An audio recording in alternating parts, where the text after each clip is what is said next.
यहाँ में राम को मरवा पे लेके जा रहे हैं। कहते हैं राम जरा मरवा में चलिए तो चारों भाई जा रहे थे मरवा में। तो सखियां झटके से गई सामने और कहने लगे एक बात जानती हो? बोले क्या? दुल्हा किस प्रकार से चल रहे हैं मालूम है? बोले बता तो सही कैसे चल रही है। यहाँ कहते हैं धीरे धीरे दुल्हा चलैया के ना सखिए, धीरे धीरे दुल्हा चलैया को ना सखिए, धीरे धीरे दुल्हा चलैया के ना सखिए, धीरे धीरे दुल्हा चलैया के ना। सखी बोली अरे कैसे चलते बोलो तो सही। जैसे कोलू में पहला चलैया के, जैसे कोलू में पहला चलैया के ना। जैसे कोलू में पहला चलैया के, जैसे कोलू में पहला चलैया के ना।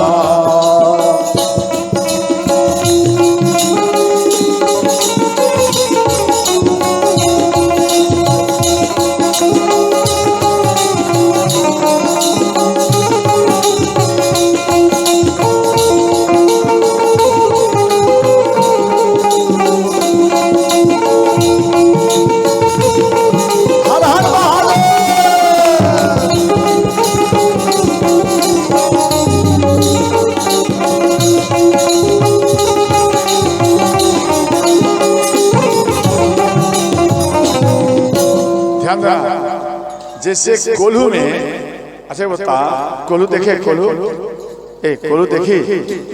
हम तो आज देखे ओ मोबाइल में आज देखे वो जो बैल है ना कोल्हू के समान चलता है और गन्ना बीच में देता है। गन्ना हम आज देखे मोबाइल में, तो वो एक व्यक्ति बीच में गन्ना देता और वो बैल घूमता है और धीरे धीरे धीरे धीरे रस निकल जाता।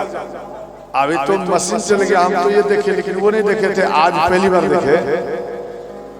उसी प्रकार का कोल्हू होता था। कोल्हू जैसे सरसों फेरा जाए उसी प्रकार का पहले कोल्हू होता था, तो उसमें बैल को जोता जाता था। इसलिए यहाँ पर बोले ये कोल्हू का बैल है। अब देखो भगवान राम में सोचे तुमको कोल्हू का बैल बना दिया। भगवान राम खड़े हो गए। कोल्हू का बैल का अर्थ है, दूसरी सखी बोली आप हमको कोल्हू का बैल क्यों बनाया? बोले आपको मालूम नहीं 84 लाख जीवों को ये पेरते रहते हैं, समझे? पेरते हैं 84 लाख जीवों को ये पेरते रहते हैं, उसी का ये बैल है, उसी कोल्हू का ये बैल है। भगवान राम खड़े हो गए, तुमको कोल्हू का बैल बना दिया। खड़े हो गए। फिर सखी बोली एक बात बताऊं सखी, ये ठार जो दूल्हा है ठार कैसा लग रहे हैं? दूसरी सखी बोली बता तो सही कैसा लग रहे हैं? आंगन में ठार दूल्हा शोभैया के सखिए, आंगन में ठार दूल्हा शोभैया के सखिए, आंगन में ठार दूल्हा शोभैया के सखिए, आंगन में ठार दूल्हा शोभैया के। बोले कैसा शोभ रहा है? जैसे घरवा में खूंटा लागल यतना, जैसे घरवा में खूंटा लागल यतना। जैसे घरवा में खूंटा लागल यतना, जैसे घरवा में खूंटा लागल यतना। हर हर महादेव।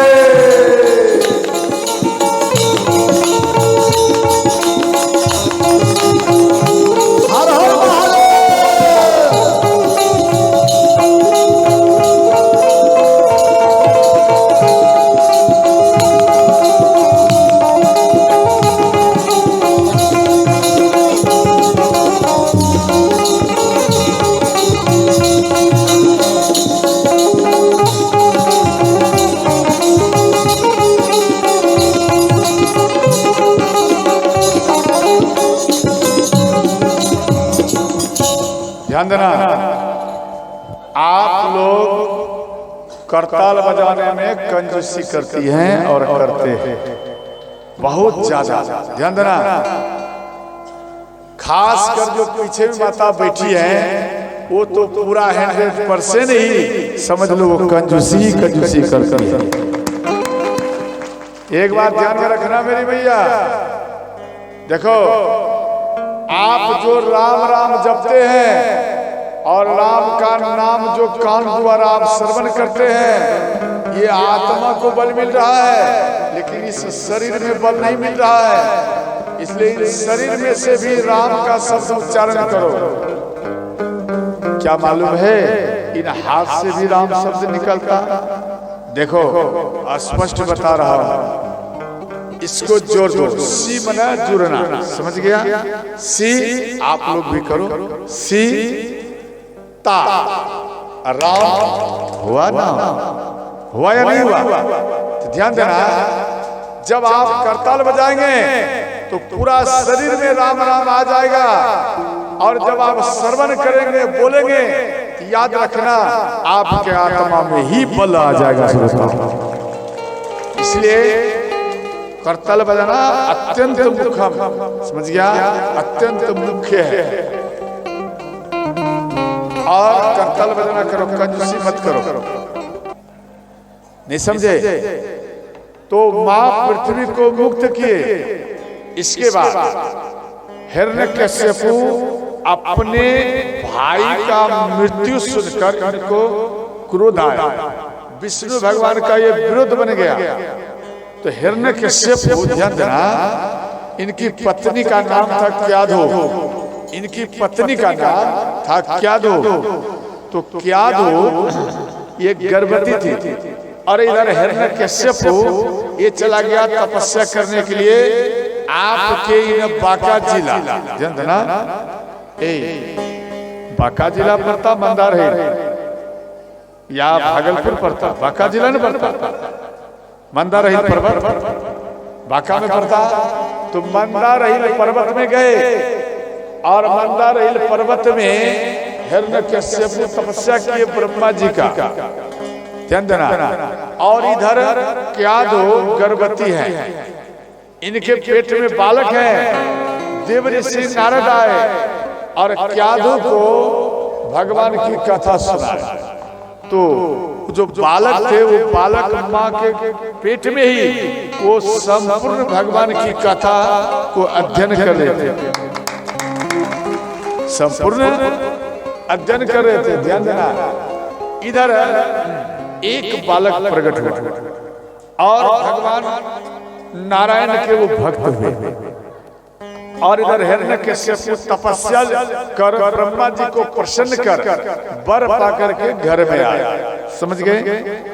जब घर में आए तो ये सब जितना भी सैनिक थे, नगरवासी थे, एक इलाका दूसरा इलाका में अपना प्रभाव जमाने लगे।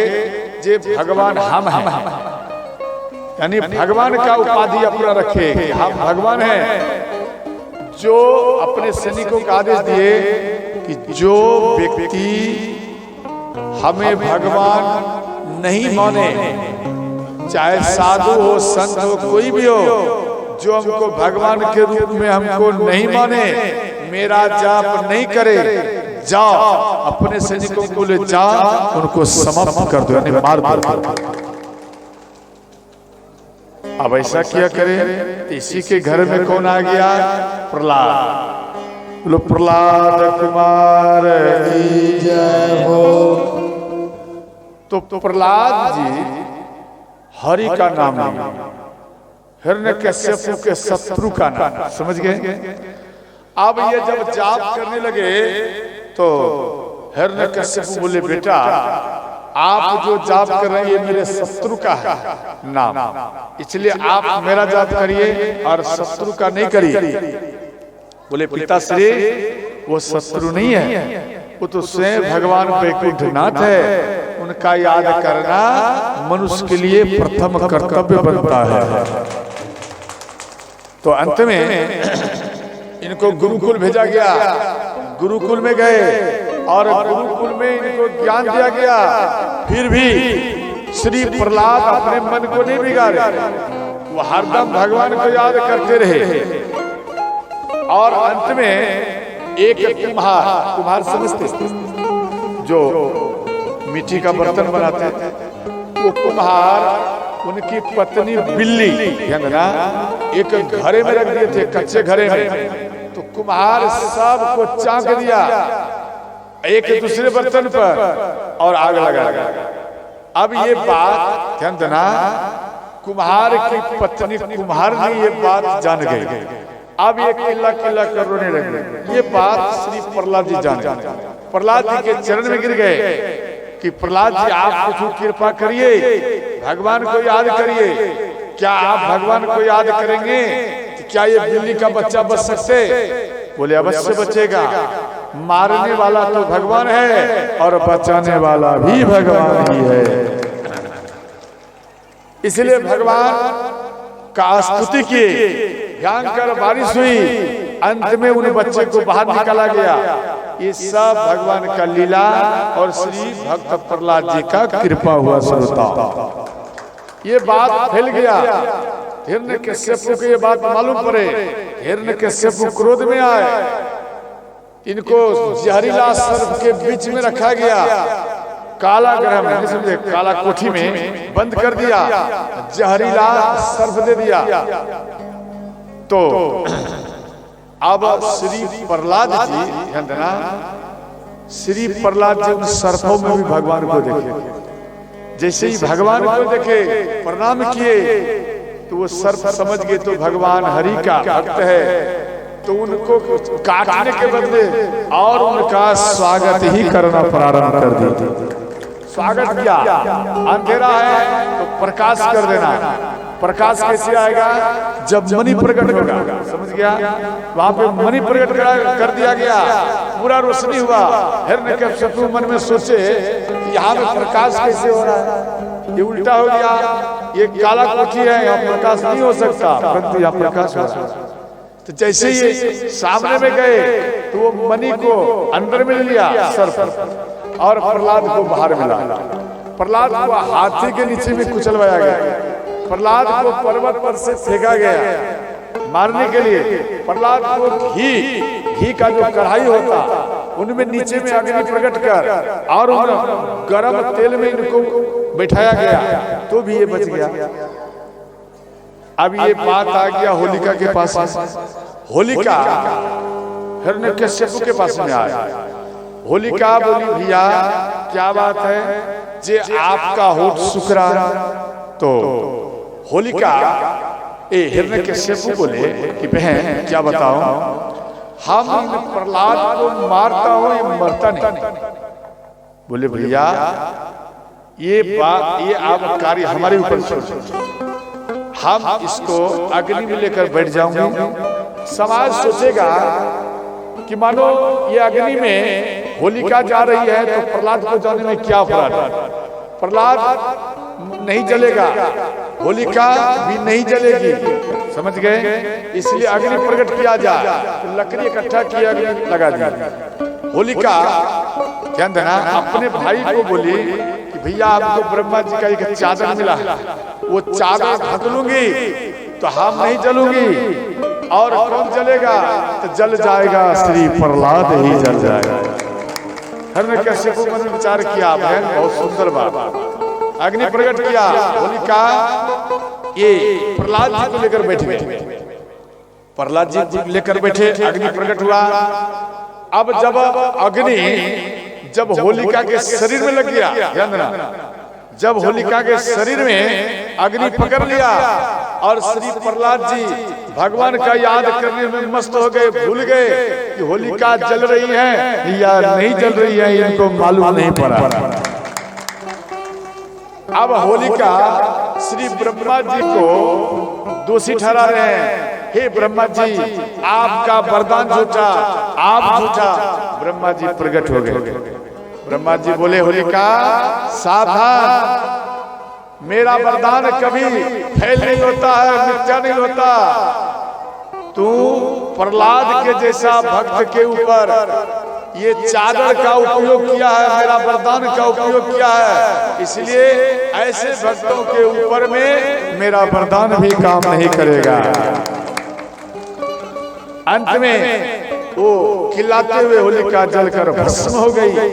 और यहाँ फाल्गुन का समय था, समझिए पूर्णिमा जो फाल्गुन का होता उन समय की ये कथा है। तो हिरण्यकश्यप प्रहलाद को अपने पास में महल, इनको दुख हुआ, मेरी बहन चली गई। तो हिरण्यकश्यप बोले, प्रहलाद बेटा आप हमें बताओ, हम तुझे मारता तुम मरता क्यों नहीं? समझे, हम तुझे मार रहा हूं तुम मरता क्यों नहीं? इसका उत्तर दो। श्री प्रहलाद जी बोले कि पिताश्री आप मारते नहीं हैं, तो आप मारते नहीं हैं, जो आपके अंदर में रहकर हमको मारते हैं वही हमारे अंदर में रहकर हमारा स्वेच्छा करते हैं।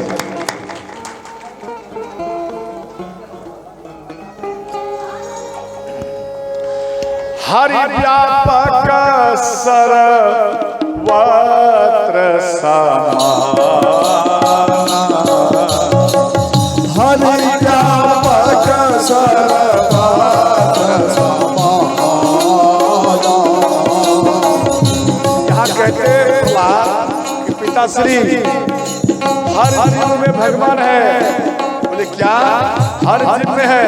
हाँ, लेकिन प्रेम से आप करेंगे तो भगवान प्रकट होंगे। हरि व्यापक सर्वत्र समान, हरि व्यापक सर्वत्र समान। श्रीमते प्रकट होई मैं जाना,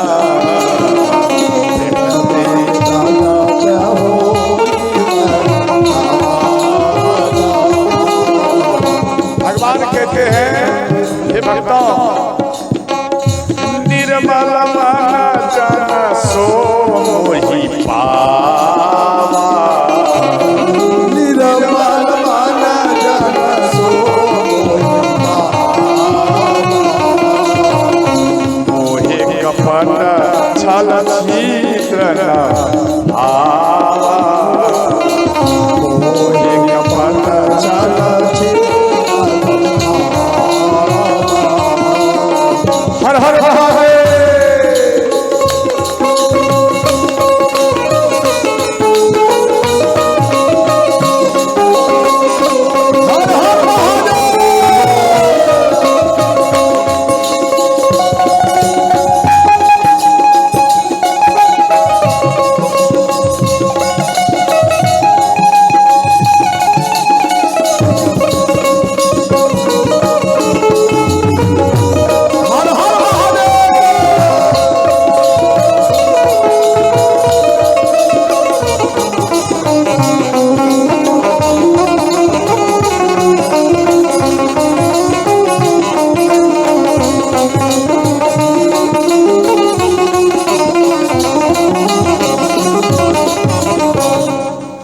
कश्यप बोले कि बेटा क्या हर स्थान में तेरा भगवान है? बोले हाँ।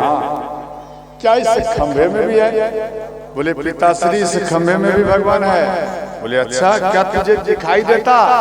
पिताश्री हमें हर बार दिखाई देता, हर जीव में भगवान ही दिखाई देता, आपके शरीर में भी हमको भगवान दिखाई देता। ध्यान देना, जो हर जीव में भगवान को देखे, जो हर जीव में भगवान को देखे, उसी को मंदिर में मूर्ति में भगवान का दर्शन होता है। और जिनको हर जीव में भगवान दिखाई नहीं पड़ता, अगर वो मंदिर जाएगा तो केवल एक पत्थर का मूर्ति ही दिखाई पड़ेगा। समझ गए? इसलिए हर जीव में हमको दिखाई देता। तो हिरण्यकश्यप गदा लिए, एक गदा का प्रहार किया। जैसे ही प्रहार किए, ध्यान देना, विष्णु भगवान स्वयं नरसिंह भगवान के रूप में ही श्रोताओं अवतार ले लिए। बोलो नरसिंह भगवान की जय हो। तो नरसिंह भगवान जैसे ही प्रकट हुए हिरण्यकश्यप भागे। ध्यान देकर समझना, हिरण्यकश्यप जब भागे, अगर चाहते नरसिंह भगवान इसको थोड़ा सा भी नहीं भागने देते, लेकिन इनको भागने दिए क्यों? घर के बाहर न अंदर उन जगह में जाकर एक जैसे बिल्ली चूहा को पकड़ते ना, ठीक उसी प्रकार से नरसिंह भगवान न अंदर न बाहर उन बीच में ही इनको पकड़ लिया और गोदी में बैठा लिया, गोदी में सुला दिया। अब कहने लगे अब कहाँ तू भागेगा, तू तो मेरे भक्तों को इतना कठोर दंड दिया, मेरे अंदर में क्रोध उमड़ रहा है, मैं तुझे कैसे मारूं? हिरण्यकश्यप बोले आप हमें नहीं मार सकते। बोले क्यों? बोले ब्रह्मा जी का हमारे ऊपर वरदान है। बोले अच्छा जरा बता क्या वरदान है? यहाँ कहने लगे ना हम बाहर मरूंगा ना भीतर मरूंगा। बोले हिरण्यकश्यप जरा देख, तेरा मौत यहाँ में खींच कर लाया है, और अभी जो मैं बैठा हूँ ना हम अंदर हूँ और ना मैं बाहर हूँ, बीच सेंटर में बॉर्डर में बैठा हूँ। अब और कोई वरदान है? बोले हाँ एक और मेरे ऊपर वरदान है। बोले क्या? तो यहाँ कहते ना मैं पृथ्वी मरूंगा ना आकाश से मरूंगा। बोले बहुत अच्छी बात, तू देख ना पृथ्वी में है ना तू आकाश में है, तू तो मेरे जंघा पे है कश्यप। अब बोला और कोई वर? बोले हाँ हमें एक और वर है। बोले क्या? कि हम 12 महीना में नहीं मरेंगे। बोले अच्छा 12 महीना में नहीं मरेगा? देख ले 12 महीना से ओवर मास चल रहा है जिसको कहते मलेमास, समझे? मलेमास मास होता 12 महीना का, और जो ओवर हो गया उसको कहा जाता है मलेमास, समझ गया? इसलिए हिरण्यकश्यप ये ओवर मास चल रहा है, तेरा 12 महीना से परे है, अब बता और कोई वर है? तो यहाँ कहने लगे कि ना मैं दिन में मरूंगा और ना रात में मरूंगा। बहुत सुंदर देख, ये संध्या कालीन है, मध्य संध्या कालीन। संध्या का ना तो दिन है ना तो रात है, ये बिल्कुल मध्य में तू बैठा था। और कोई वर है? बोले हाँ। बोल क्या है? यहाँ कहने लगे ना हम मनुष्य से मरूंगा और ना पशु से, ये ब्रह्मा जी हमको वर दिया। बोले अच्छा देख, ये मेरा शरीर है मनुष्य जैसा, मेरा मुख है पशु जैसा, अर्थात ना तो मैं मनुष्य हूँ ना तो मैं पशु हूँ। बोले एक और वर है। बोले क्या? ना हम अस्त्र से मरूंगा ना शस्त्र से। तो है बोले देख मेरा ये नख, ना ये मेरा अस्त्र है ना ये मेरा शस्त्र है, ये मेरा केवल नख है।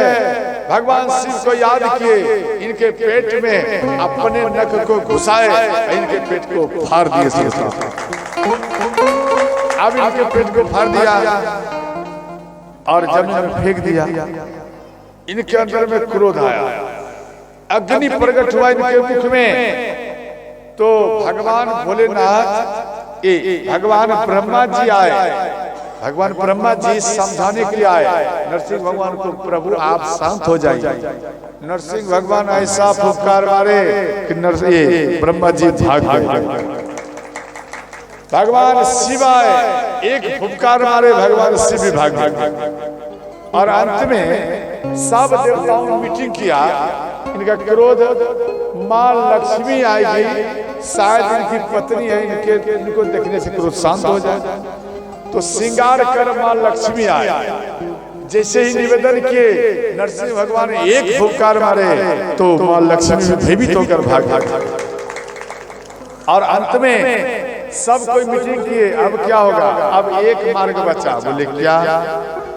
अब एक केवल मात्र प्रहलाद जी बचे। एक काम करो, प्रहलाद जी को भेजो, शायद इनको निकट में आने से क्रोध शांत हो जाए। तो प्रहलाद जी को भेजा गया। प्रहलाद जी आए। प्रहलाद जी जैसे ही आए तो प्रहलाद जी स्तुति विनती किए, इनका क्रोध शांत हो गया और प्रहलाद को उठाकर गोदी में जैसे गैया अपने बेटा या बेटी यानी बछड़ा को या बछड़ी को जैसे चाटते ना, ठीक उसी प्रकार से वो नरसिंह भगवान प्रहलाद जी के हर अंग को चाटने लगे। अब इनको जब चाटने लगे तो नरसिंह भगवान बोले कि बेटा मेरा इच्छा है तो कुछ वर मांगो। तो श्री प्रहलाद जी डांट दिए, नरसिंह भगवान को डांट दिए। नरसिंह भगवान एकदम शांत हो गए। देखो क्यों डांटे? इसलिए डांटे कि आपके अंदर में भगवान का ये लक्षण नहीं है। यानी आप जो बोले कि वर मांग लो, ये देवता का लक्षण नहीं है, इसलिए डांट दिया। तो जब इनका मन उदास देखे नरसिंह भगवान का, तो प्रहलाद जी मन में सोचे नहीं भगवान को मना लेना चाहिए। क्यों? जब अपने मन से करें कुछ मांग लो, मांग ही लेता हूं। तो प्रहलाद जी बोले प्रभु क्या हमको कुछ वर देना चाहते? नरसिंह भगवान खुश हो गए। बोले बेटा मांगो, क्या चाहिए बोलो। भगवान खुश हो गए। बोलो बेटा क्या चाहिए? जो चाहिए आज मांग लो। तो ये प्रहलाद जी बोले कि प्रभु आपसे हम ये वर मांग रहा हूं कि जीवन में कभी हमारे अंदर में ये भाव ना प्रकट होए। कौन सा? जे मांगने की भाव कभी प्रकट नहीं हो, ये हमें वर चाहिए। किसी से ना मांगो, ये भाव होना चाहिए। बोलिए क्या मांग लिया? बोले प्रभु यही हमको चाहिए। अगर मेरे अंदर में मांगने का भाव आ जाएगा तो भक्ति मेरा बिगड़ जाएगा, इसलिए सदा सदा के लिए आपके चरण का ही भक्ति हमको मिलेगा। ध्यान देना। तो अंत में तथास्तु बोल और भगवान अंतर्ध्यान हुए। देखो इसी कारण नरसिंह भगवान कहां से प्रकट हुए?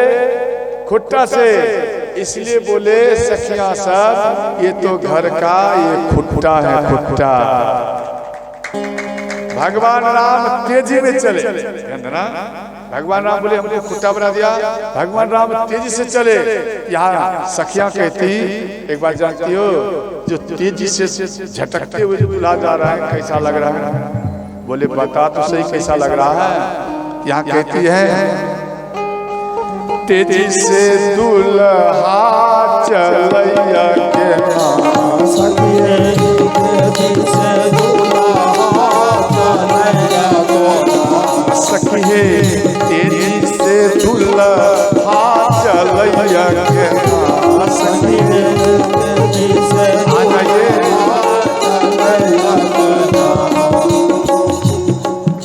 जैसे ध्यान देना, दो व्यक्ति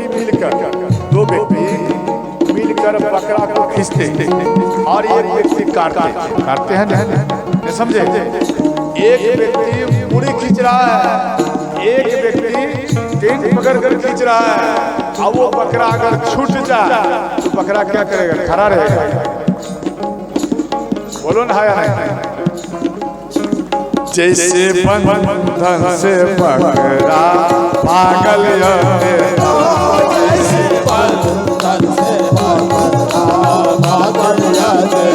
हर हर महादेव।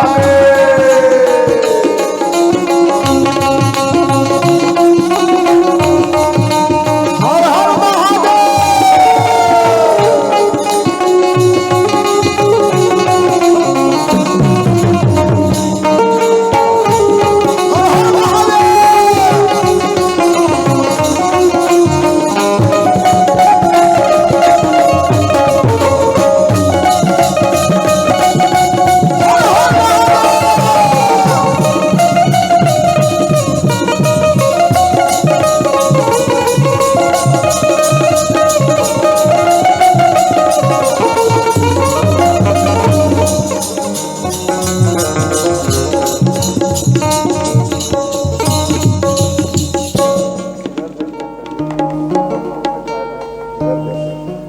ध्यान देना, इसलिए बोले बकरा। बकरा क्यों बोले? दूसरी सखी बोली कि भगवान राम को आप बकरा बना दिए, तुझे मालूम नहीं इसका वंश ही बकरा है। बोले अरे इसके वंश में कौन बकरा आ गया, हमको तो पता नहीं। बोले सुन कौन बकरा है। अज मैंने क्या होता, दिमाग लगाओ ना, अज मैंने बकरा होता, समझ गए? इसलिए इसका पूर्वज अज महाराज जो है वो बकरा के नाम से जुड़ा है, इसलिए उस नाते से उनका ये वंशज में है, उसी नाते से ये भी बकरा होगा। अब देखो सखियां तो बहुत। और इधर ध्यान देना, इधर रोमपाद महाराज दशरथ जी, गुरु वशिष्ठ, गुरु विश्वामित्र, अन्य सभी बराती बैठकर, अन्य राजा सब बैठकर भोजन पा रहे थे। तो रोमपाद बोले गुरु वशिष्ठ को, गुरु जी। बोलो क्या? बोले भोजन में स्वाद नहीं है। बोले क्या? भोजन में स्वाद नहीं है? इतना बढ़िया भोजन है और आप कहते स्वाद नहीं है। शांत रहो, इधर उधर मत बोलो। अगर ज्यादा बोलोगे, जनकपुर की कोई माताएं अगर ये बात सुन ली तब तो सुन लो, इतना गालियां पड़ेगा, इतना तुझे भागने का फुर्सत नहीं मिलेगा। देखो मेरी मैया, एक बात ध्यान में रखना, बराती को कितना भी खुआ खिला, मलिदा खिला, वो खुश नहीं होगा। अगर दो चार गालियां उनको दे दो रपेट कर तो ज्यादा ही खुश हो जाता। बोलो होता है या नहीं? होता है या नहीं? इसलिए यहां कहते हैं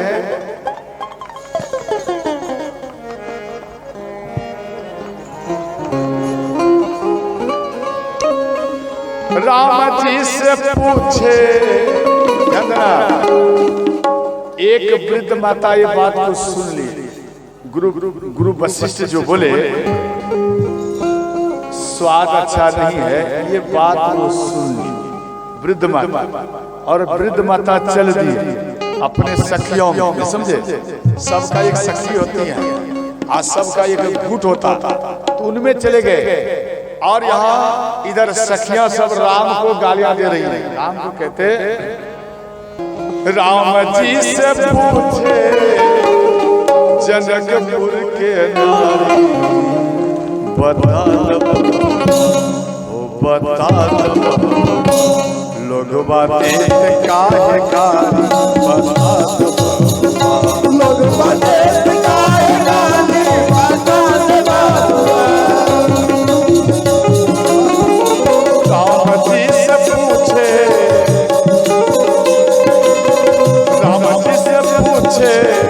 जनकपुर के नारी, बता वो बता लोग बातें काहे कारी, बता लोग बातें काहे कारी, बता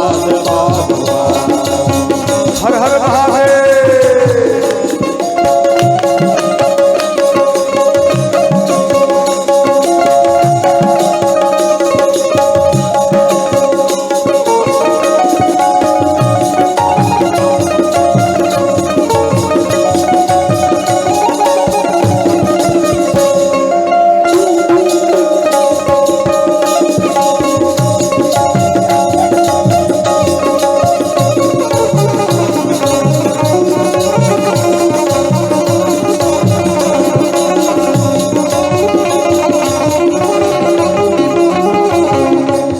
कहते हैं कि हे राम, तोहरा से पूछूं मैं आहो धनुषधारी, तोहरा से पूछूं आहो धनुषधारी, तोहरा से पूछूं मैं आहो धनुषधारी, तोहरा से पूछूं मैं आहो धनुषधारी। एक भाई गोर कहे, एक भाई गोर कहे, एक काहे कारे बता हो, बता लोग बातें काहे कारी, बता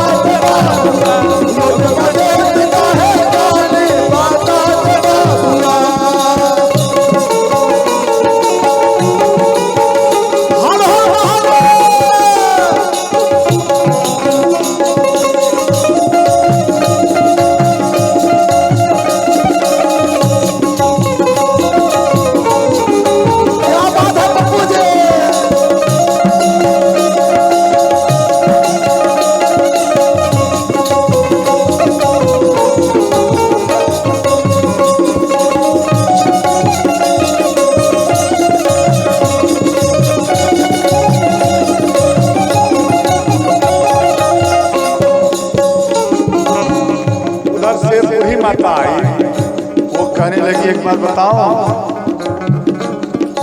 राजा दशरथ जी ने कैलन होशियारी, राजा दशरथ जी ने कैलन होशियारी, राजा दशरथ जी ने कैलन होशियारी, राजा दशरथ जी ने कैलन होशियारी।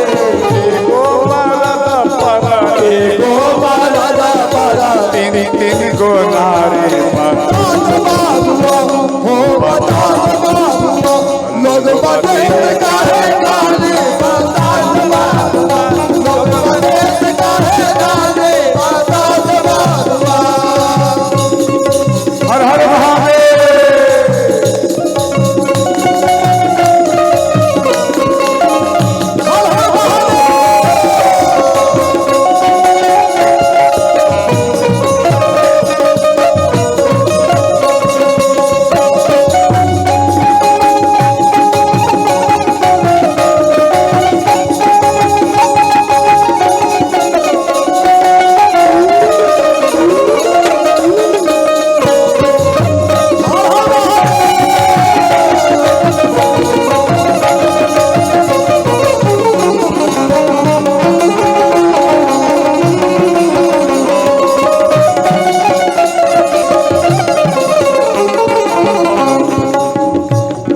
माता बोली एक बात बताओ, गुरु वशिष्ठ को देखकर वो वृद्ध माता कहने लगी, ये बूढ़ा बाबा के पकल पकल नारी, ये बूढ़ा बाबा के पकल पकल नारी, ये बूढ़ा बाबा के पकल पकल नारी, ये बूढ़ा बाबा के पकल पकल नारी।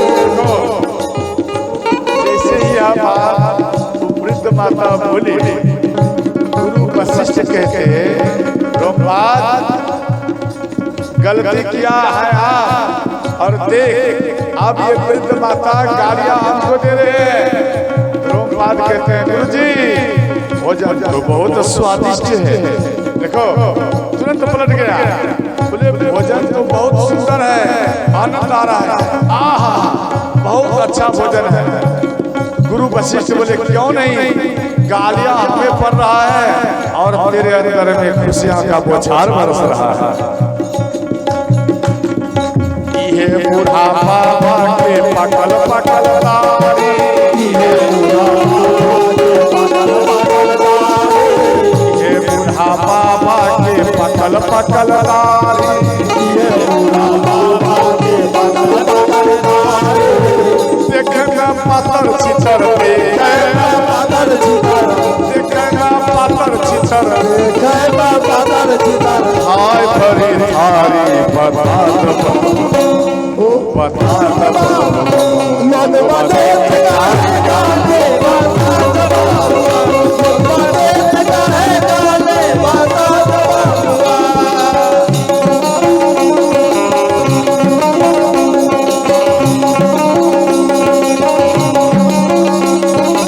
आगे बढ़ जाओ, आगे की जगह है।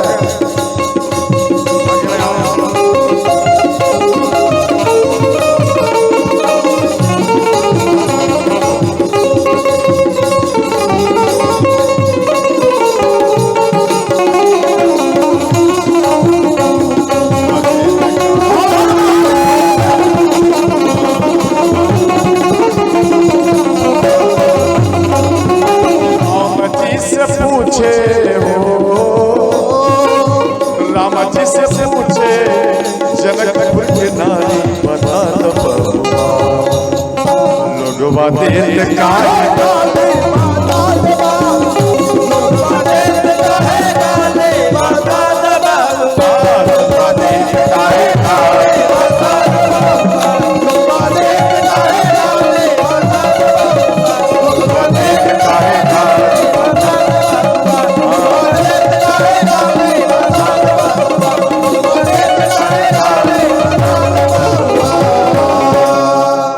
बोलो रामपुर धाम की, यहाँ के नगरवासी की। तो ध्यान देना मेरी मैया, तो यहाँ में गालियां का बौछार चलते रहे। इसके बाद तो अंत में श्री भगवान राम और इधर महाराज दशरथ जी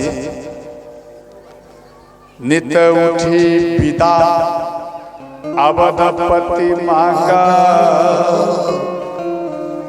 राखहि जनक सहित अनुराग। देखो, आप अपनी बेटी का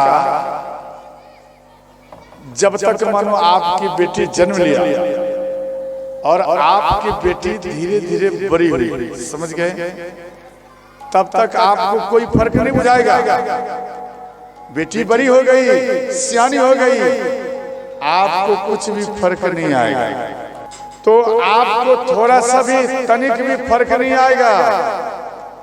आज जैसे ही आपकी बेटी का रिश्ता तय हो जाएगा, समझे, रिश्ता कंप्लीट हो जाएगा, तब वो माँ और पिता वो उदास हो जाते हैं।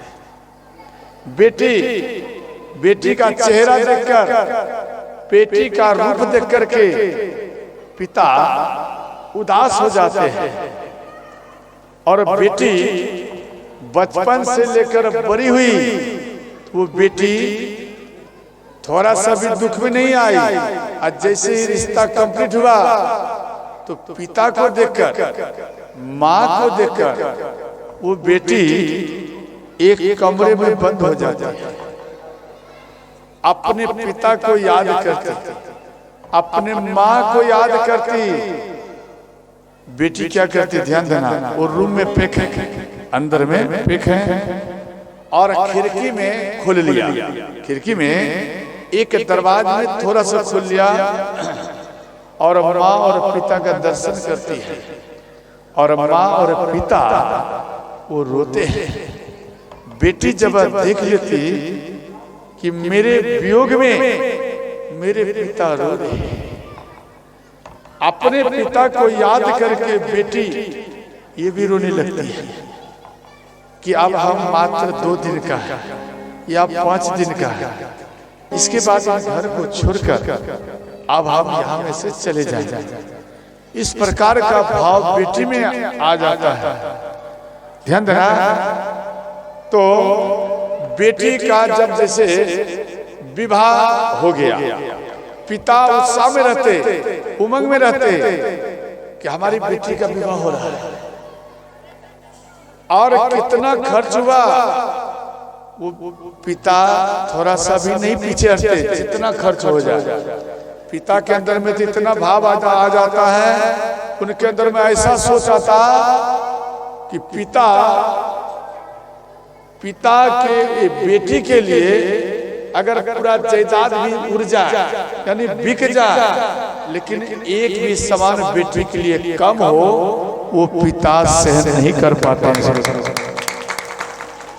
कितना पिता का तो जमीन बिक जाता, लेकिन बेटियां के खुशी के लिए वो पिता उन सब धन को इकट्ठा कर बेटी को देते। और देखो, बेटी जब तक विवाह हुआ तब तक तो ठीक है, फिर भी रोते। और जैसे ही जब महाराज दशरथ जी आए कि हे महाराज, अब आप बेटी का विवाह हो गया, अब आप अपनी बेटी को विदाई कर दीजिए। तो महाराज जनक जी के आंख भर आए कि विदाई कर दीजिए। तो महाराज जनक जी के आंख भरे आए। महाराज जनक जी हाथ जोड़ के महाराज दशरथ जी के चरण को पकड़ लिया।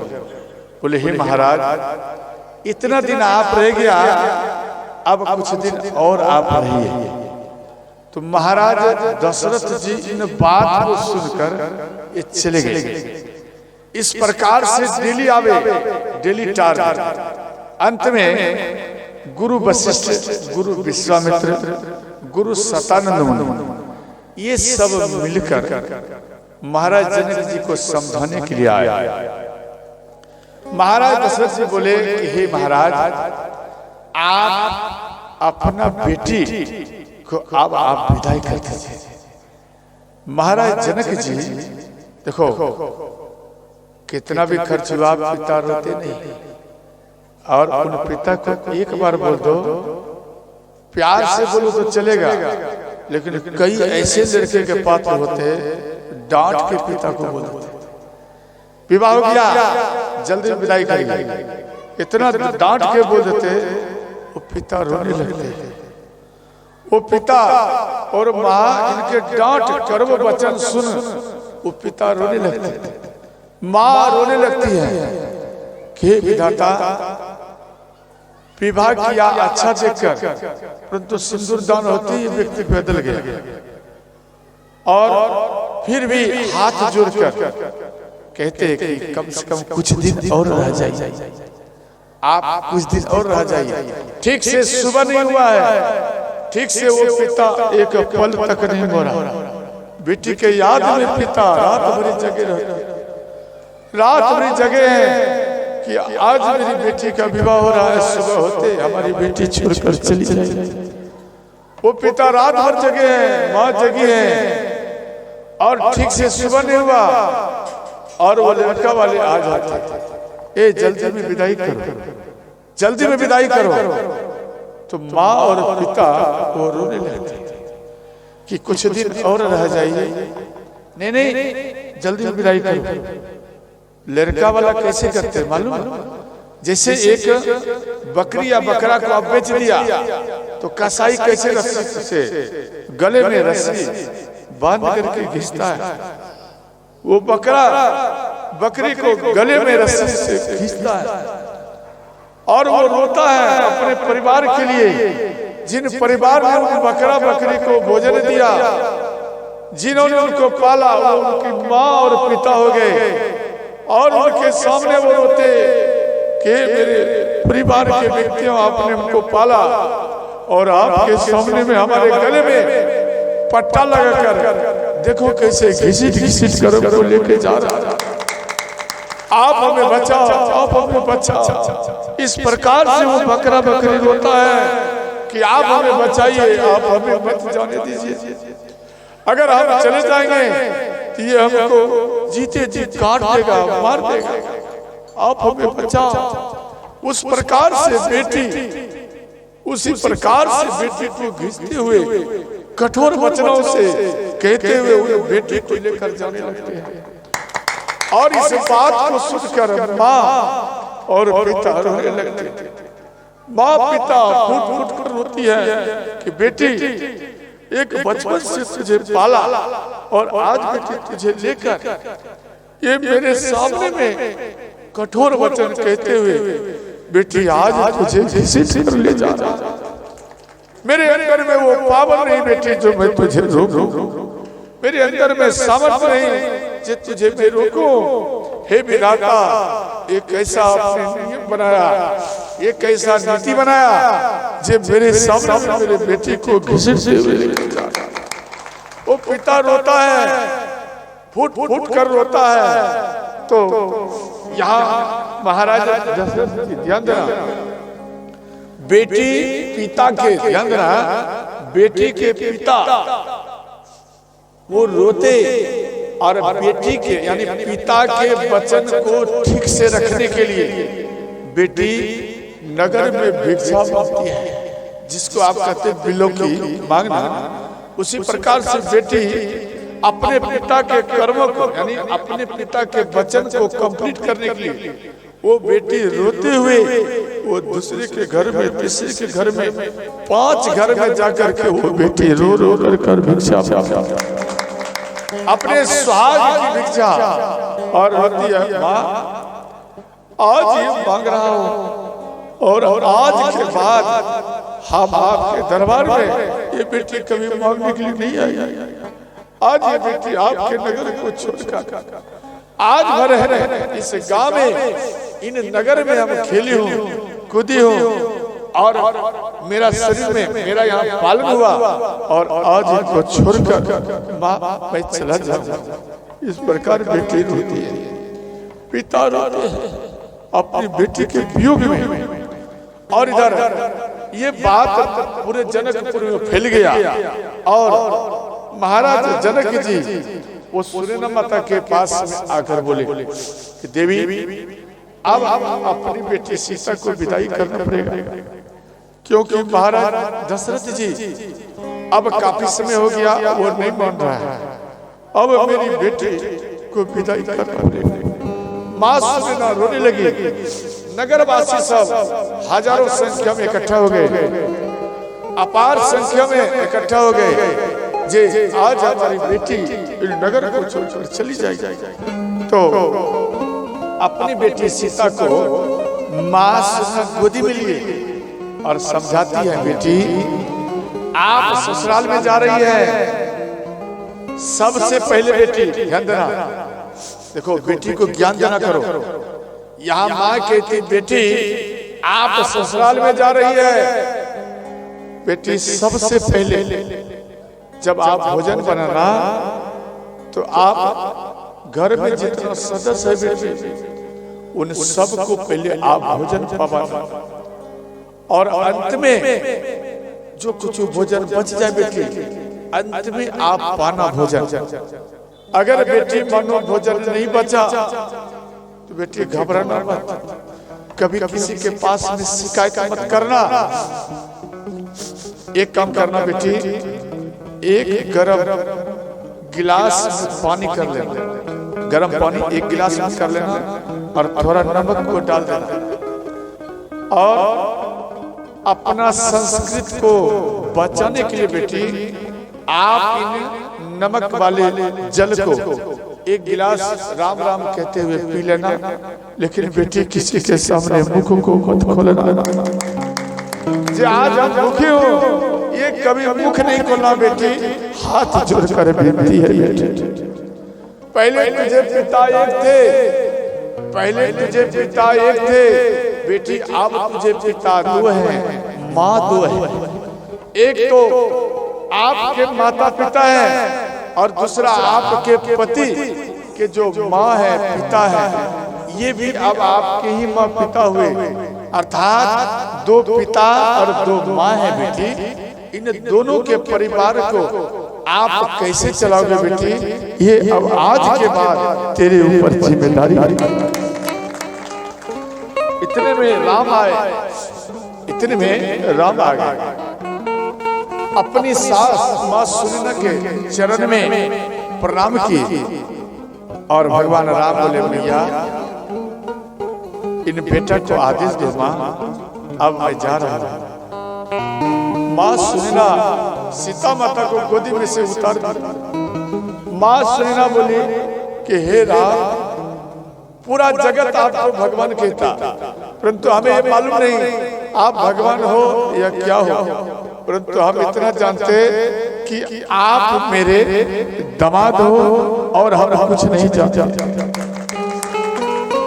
और हे राम, हाथ जोड़कर विनती है, आप एक काम कर मेरी बेटी से मनो अनायास किसी प्रकार का त्रुटियां हो जाए, गलती हो जाए, आप मेरी बेटी को कभी डांटना मत। मेरी बेटी कोमल है, मेरी बेटी को डांटना मत। अगर आप मेरी बेटी को डांटेंगे, फटकारेंगे, तो मेरी बेटी टूट करके गिर जाएगी। इसलिए मेरी बेटी को आप मत डांटना, और हमारी बेटी जो गलतियां करते मानो करेंगे उनके तरफ से हे राम, हम आपके चरण को पकड़कर, माँ सुनैना अपने बेटी के लिए राम के चरण को पकड़ लिए और कहने लगी, हे राम, मेरी बेटी सीता को आप बार बार क्षमा कर दे। भगवान राम बोले, माँ आप मत घबराइए माँ, हम अपने प्राण से भी सीता का ख्याल रखें। वही माँ सीता जब वनवास में गए, एक धोबी के कहने पर माँ सीता जब वनवास गई, ध्यान देना, ये बात माँ सीता जान गई कि मेरे पति क्यों रो रहे हैं। इनका खोज किया अपने सखियों के साथ में। जब माँ सीता को ये बात मालूम पड़े, तो माँ सीता वन का वस्त्र पहनकर वो अपने पति के चरण में प्रणाम किया। बोले हे नाथ, आप हमें आशीर्वाद दीजिए जे आज हम आपको छोड़ करके जा रहे हैं। ध्यान देना, अपने पति के ऊपर जो दाग आ रहा है वो दाग को मिटाने के लिए मां सीता अपने पति के चरण में प्रणाम किया। बोले हे नाथ, आज मैं आपको छोड़ करके जा रहा हूं। हे नाथ, कभी अगर इस सीता का अगर याद आवे तो आप संभल कर समय को बिता लेना, परंतु हे नाथ, आप अपने दिल से इस सीता को कभी बाहर मत निकालना। आप अपने दिल में रखना और आप हमें आशीर्वाद दीजिए जी आप मेरे दिल में से कभी बाहर मत हो। मां सीता भगवान राम के चरण में प्रणाम की और ये वन की ओर चले गए। भगवान राम फूट फूट कर रोए कि मां सुनैना को हम वचन दिया जे देवी सीता को कभी हम अकेला नहीं छोड़ेंगे, कभी इनकी आंखों में आंसू नहीं आने दूंगा। आज ये मेरी पत्नी सीता आज ये हमें छोड़ करके वन में जा रही है। हे विधाता, मैं कैसे अपने वचन को निभाऊं, कैसे मैं निभाऊं, इस बात को याद कर भगवान राम बार बार फुट फुट करके रोते हैं। इधर ध्यान देना, भगवान राम बोले मां घबरा मत, आपका आशीर्वाद रहा, सीते को प्राण से भी ज्यादा हम प्रेम दूंगा। भगवान राम इधर अपने बरातियों में आए और सीता के सामने में महाराज जनक जी आए। महाराज जनक जी कहने लगे, बेटी तू मेरे आंगन की तुलसी है, तू मेरे आंगन की गुड़िया है, तू मेरे आंगन की लक्ष्मी है बेटी।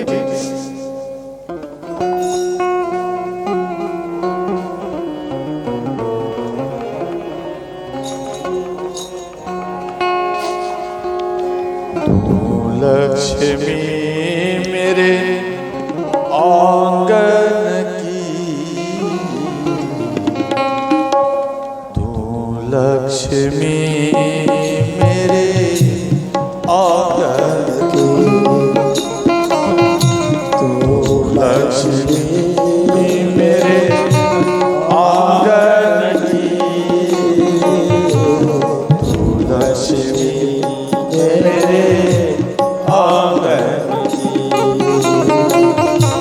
जा बेटी घर साजन की, जा बेटी घर साजन की, तुलसी मेरे आंगन की, तुलसी मेरे आंगन की, तुलसी आंगन की, तुलसी आंगन की, साथ रहेगी माँ की दुआएं, दूर रहेगी सारी बुराई, साथ रहेगी बाकी दुआएं, दूर रहेगी सारी बुराई। माँ कहती है बेटी आपके ऊपर जो संकट होने वाला है, पिता कहते हैं बेटी आपके ऊपर जो संकट आएगा वो संकट आपको नहीं भी आपको, वो सारा संकट मेरे ऊपर आ रहा है। लेकिन बेटी आप निर्मल होकर के ससुराल में जिंदगी निर्वाह करो, साथ रहेगी बाकी दुआएं, दूर रहेगी सारी बुराई,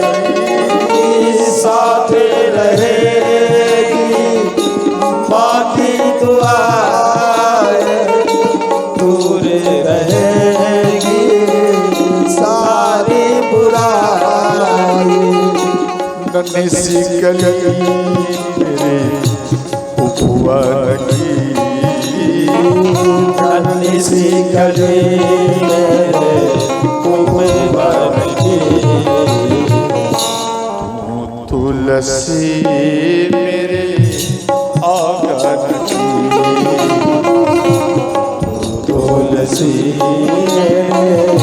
आंगन की जा बेटी घर साजन की जा बेटी घर साजन की तुलसी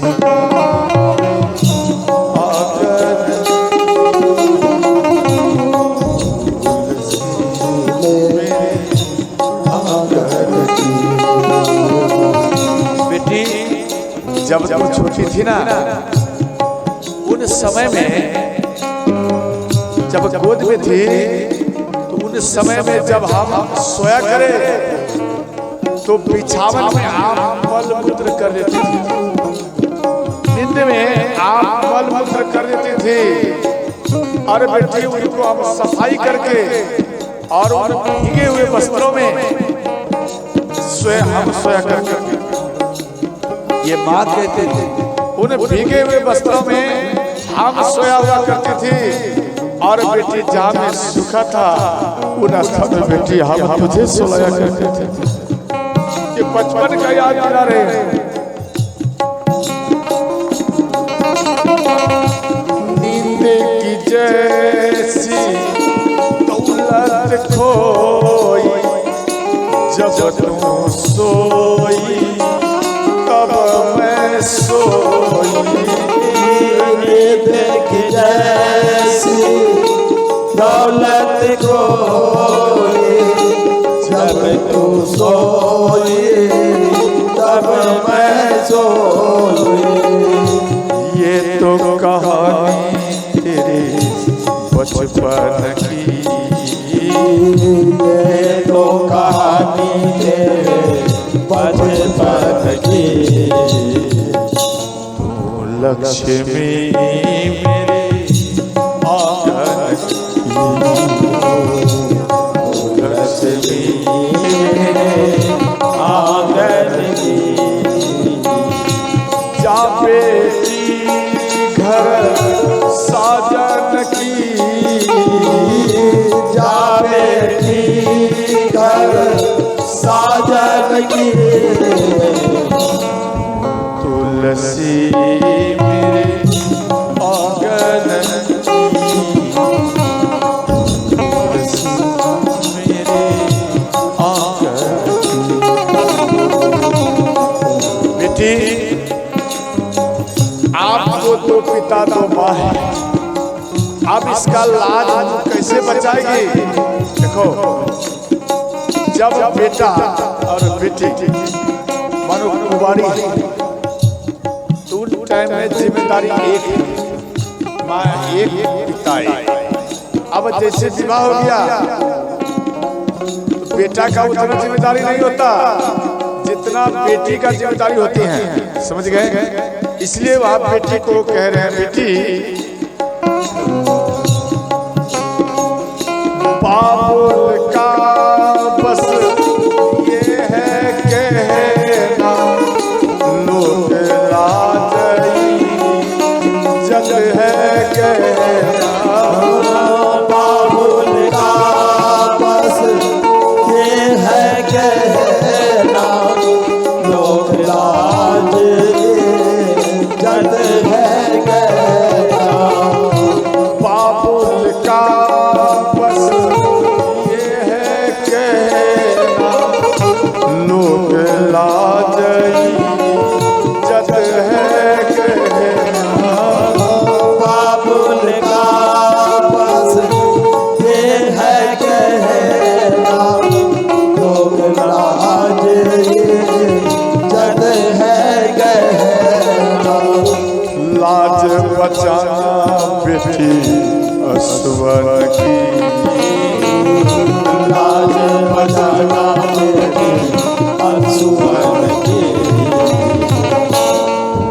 तुलसी मेरे आंगन की, तुलसी मेरे आंगन की। देखो बचपन से लेकर आप बेटी को पाले, ध्यान देना, आप बचपन से लेकर आप बेटी को पाले और जब वो बेटी बड़ी हो गई और विवाह हो गया, जब बचपन से लेकर बड़ी हो गई उनका विवाह हो गया, तो आपका अधिकार हट जाता है। आप अपनी बेटी को विवाह कर दिया और बेटी को लेकर ससुराल चले गए। जब ससुराल गए तो ससुराल में अपनी बेटी को लाने जाते हैं। जब आप जाएंगे अपनी बेटी को लाने के लिए ससुराल में पहुंचेंगे तो आपका बात सुन करके मेरे पिता अगर आपकी बेटी को कोई कष्ट है आती वो बेटी आपका वो बाल को छोड़कर वो बेड को छोड़कर उस रूम को छोड़कर वो भागते हुए आएगी और आपके चरण में गिर जाएगी।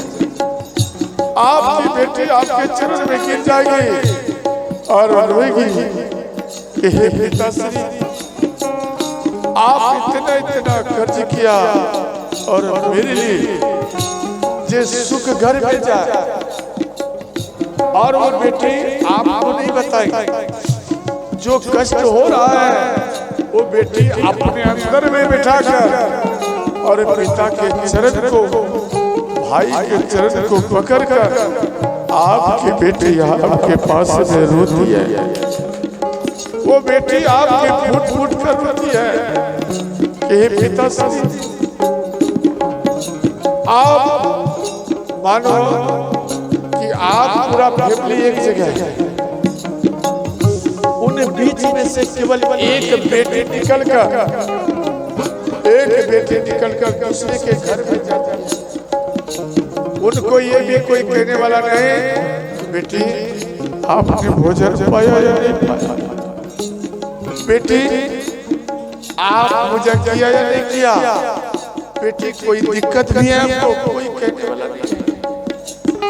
वो बेटी माँ को पिता को याद करके वो आपकी बेटी बार बार रोती है कि माँ ये कैसे स्थान में हमको लाकर रख दिया कि एक बार में कोई नहीं पूछता, कोई नहीं कहते बेटी भोजन पाया या नहीं पाया।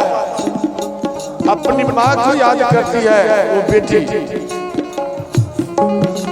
और जब आप विदाई मांगेंगे कि आप हमारे बेटे को विदाई करिए, वो राम फिगर कर एक वर्ड बोलेंगे, अरे जब बेटी का विवाह कर दिया तो किस बात का चाहे हम जैसे ये पिता को आप या आप कुछ ऐसा वचन बोल देते हैं, वो पिता टूट जाता है, वो टूट करके गिर जाते हैं और विधाता कहते हैं विधाता रिश्ता फाइनल किया दो प्रेम को जोड़ने के लिए, और आज ऐसा बात आप जाइए आपकी बेटी का विवाह नहीं होगा। वो पिता रोने लगते,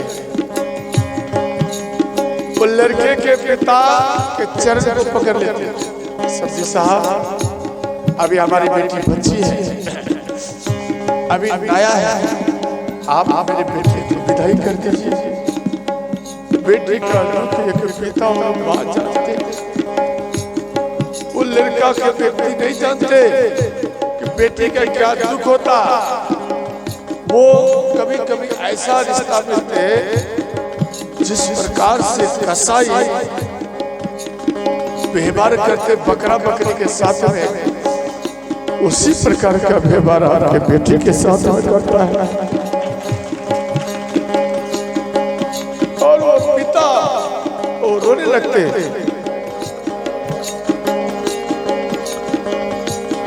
और माँ कहती सब कुछ है अब साजन तेरा, कुछ भी नहीं हक कुछ पर मेरा, सब कुछ है अब साजन तेरा, कुछ भी नहीं हक कुछ पर मेरा।